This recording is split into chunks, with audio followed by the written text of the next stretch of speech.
Omulabi waffe omulungi nkwaniriza nnyo mu kanyomero kano we tukutuusizaako embeera y'obudde. Omwanjuzi nze Lubega Michael. Enkuba ekyagenda mu maaso n'okutonnya mu bitundu by'eggwanga ebisinga obungi. Era bwe tutunulira ku bifaananyi ebyo ebikubiddwa ku ssemazinga wa Africa, bitulaga nga omukubo gw'enkuba gwongedde okusaasaanira amasekkati ga ssemazinga wa Africa. Omwo nno nga mwotwalidde n'eggwanga lyaffe erya Uganda ekireeseewo enkuba okutonnya mu bitundu by'eggwanga ebisinga obungi. Mu biseera eby'okumakya mu bitundu ebyo ebiri mu masekkati g'eggwanga lyaffe tusuubira akasana okkeera okwaka.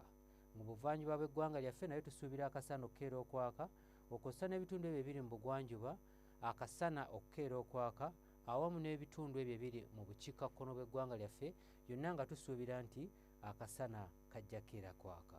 Wabula olw'eggulu embeera eno tugisuubira okukyuka era nga tusuubira enkuba okutonnya mu bitundu ebisinga obungi, era nga mu Kampala n'emiriraano ebbugumu tulisuubira okutuuka ku degrees 27.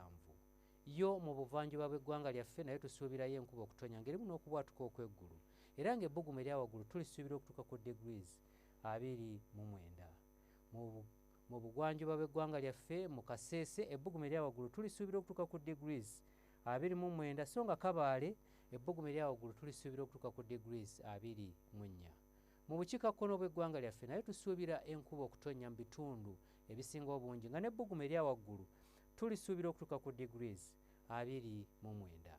Bwe tweyongerayo mu bibuga ebimu ebiri emitala w'amayanja mu Doha ne London tusuubirayo enkuba okutonnya, so nga ate yo mu Washington tusuubira obudde okubeera obw'ekiddedde. Olwo mu Beijing tusuubirayo omusana okwaka nga bwe gukubaakubamu, nga n'ebbugumu erya waggulu tulisuubira okutuuka ku degrees 22.